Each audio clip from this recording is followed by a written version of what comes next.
AM 790 Talk and Business presents The Coalition, a weekly one-hour show that looks at all sides of local, regional, and national news, as well as current events. Join us now for The Coalition. And we are The Coalition, loud and proud, live on AM 790, your source for news, business, and New York Yankees baseball.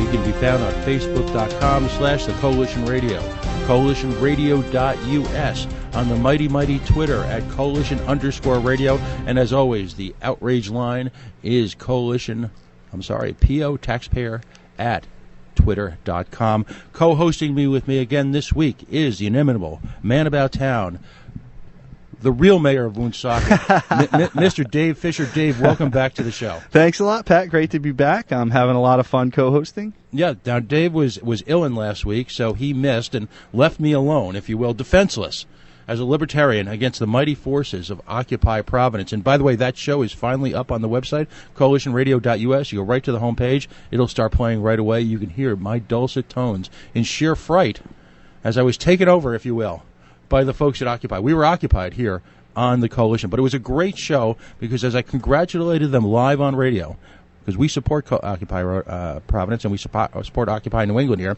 for making civil disobedience relevant.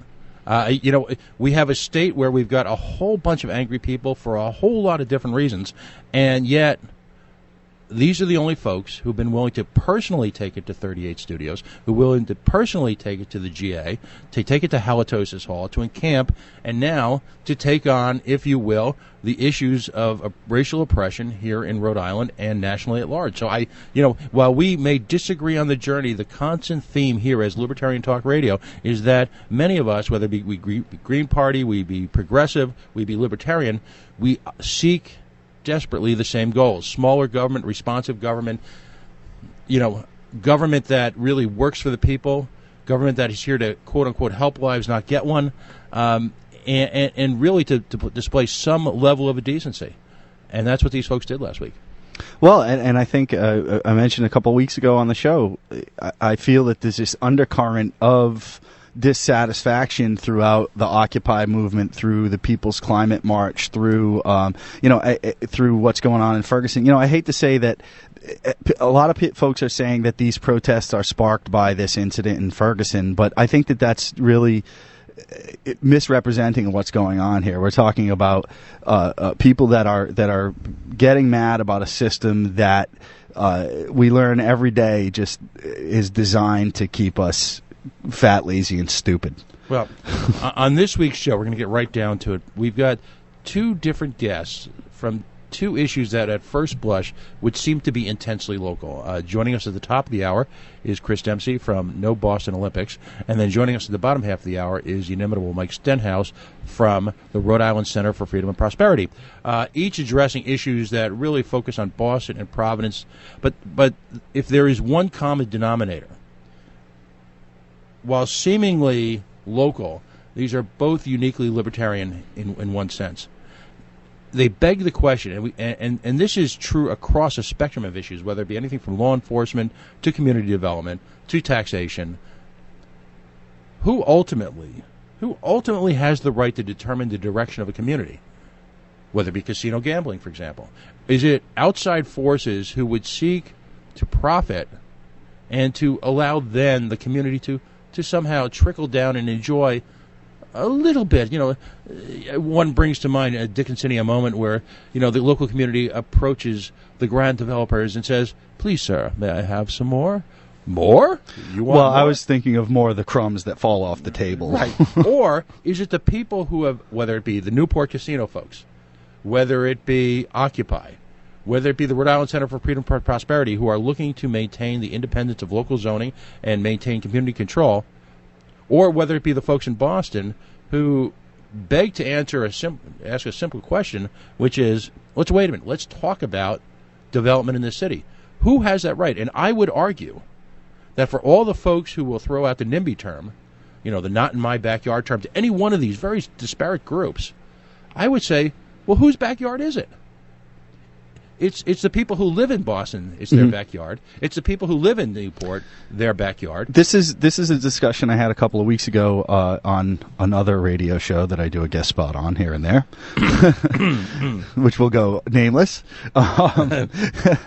So we were talking about in the city of Woonsocket, we have a really almost draconian zoning code in Woonsocket. It's ridiculous. I mean, to the point where it's written so poorly that if it could be kind of interpreted. If I was walking down the street with a cup of water and spilled that water on the sidewalk, that would technically be against our zoning code.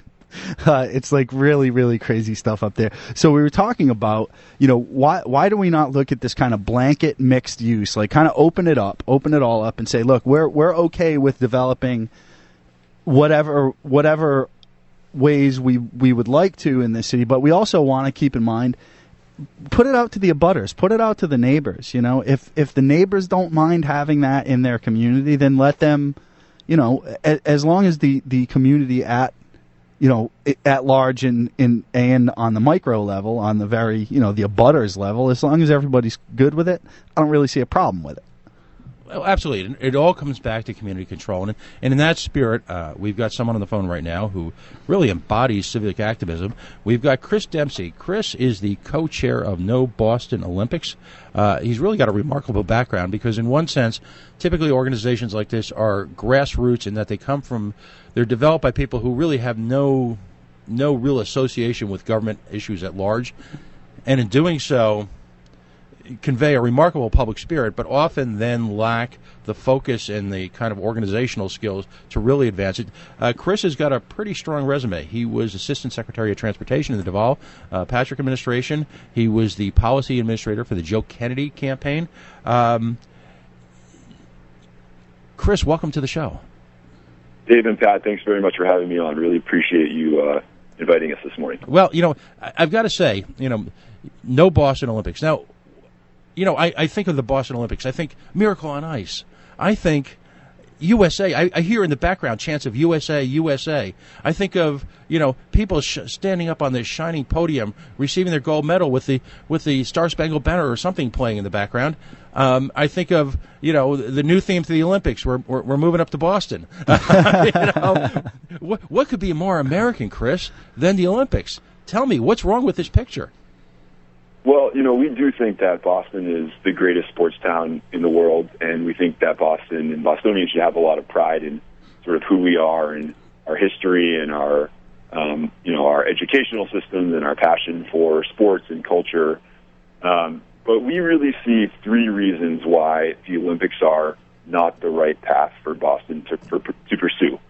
The first is that when economists have studied Olympic Games, they found that they actually don't create positive economic benefit. So cities are not better off after hosting the games than they were before. And that seems a little bit counterintuitive to people because they say, well, what about all the tourists and what about, all the action that's going on around the games? But what they found is that really displaces other economic activity. So if you look at hotels in the Boston area, they're already at over 90% capacity in the summer months. So if you have tourists that come for sports, that just means that you're pushing out the folks that would come for our museums or come for a whale watch or come to, see our historical sites.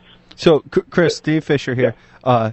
I want to ask, so from the economic standpoint, when you looked at cities that hosted these games, is it a zero sum? Is it just kind of a wash, or do they kind of wind up in the red with maybe some buildings and infrastructure that wind up, kind of being blights on the community after a while? Yeah, well, that gets to our second reason, which is that Olympics are incredibly expensive. So the average Summer Olympic Games cost $19.2 billion, and the median costs $15 billion. To put that into perspective, the city of Boston's budget is $2.7 billion a year. So you're talking about spending 6 times the city's annual budget on what's essentially a 6-week event. And then the third reason is, and this is probably the most important one and one that gets to, I think, a lot of what you guys have been talking about in the intro to the show, is the opportunity cost.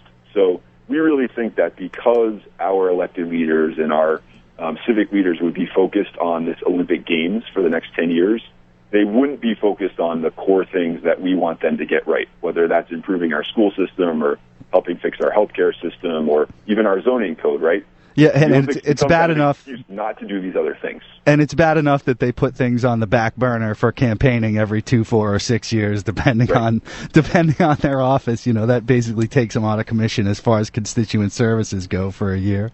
Exactly, and you know, probably the best argument that the boosters in Boston have is, well, it will force us to have a conversation about the city that we want to be and the infrastructure that we need, but at what year does the Olympics become an excuse not to do things, right? Certainly in the year 2023, if you went to the governor of Massachusetts and said, well, we really want you to build a new rail line or we want you to focus on this healthcare issue, that governor is going to say, look, I'd love to, but I've got the Olympic Games coming up and I'm really focused on making sure the stadium is done, making sure the velodrome is done.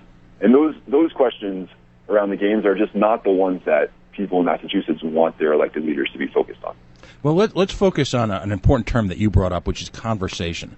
It strikes me as somewhat of now I work in the Boston area. I live down here in Rhode Island, and I want to point out to folks who are Rhode Islanders who are listening, the notion that there's a Rhode Island economy and that there's a Massachusetts economy is a farce. We are all one economy. We are the central to southern New England economy. So as goes Boston, as goes Foxborough, as goes Springfield, largely as goes Worcester, as goes Rhode Island. I mean, we're all interrelated, so none of this happens in isolation with each other. So when you talk about conversation, talk to me about the genesis of the bid, because there's been some remarkable bad manners, and we'll get into that in a minute, displayed by those folks who were advancing the bid. How did this just come up in polite conversation one day, and then sort of like Judy would say to Mickey, come on, let's do a show? How did this occur? Yeah.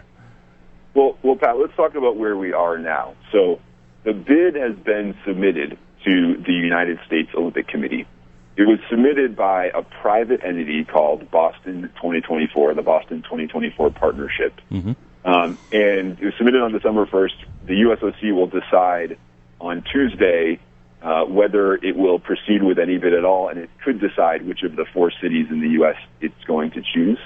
Mm-hmm. But no one has seen the bid. I mean, it is not a public document. It's not something that the media has seen in any substantial way. They've had peeks at it here and there. But it's this document that's submitted essentially on behalf of the people of Massachusetts and the people of Boston, but they're not allowed to have access to it. So we've requested it from Boston 2024. We've requested it from the USOC, and both entities have just stonewalled and said, nope, sorry, now is not the time to share it. We'll share it after we announce which city has won. Is there any indication as to who is running this Boston 2024?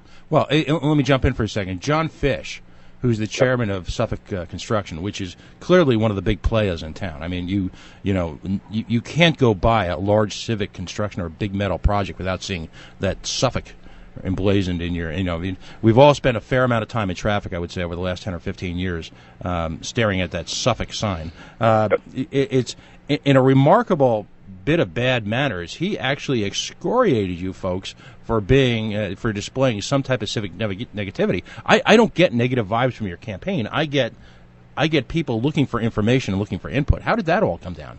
Yeah, and we try to be very positive. Again, we think that Boston is an incredible city. We actually think that Boston could host a very successful games. Our question is, should it host a games? Is that really the best sort of approach for our public policy as we look ahead for the next 10 years? Is that what we want? I think the problem that the boosters have right now is their credibility with the public in Massachusetts is incredibly low, because they've been around for more than a year at this point, and they haven't held one single public meeting. They've had zero opportunity for the public to provide any input or influence into how these decisions have been made in the bid that was submitted.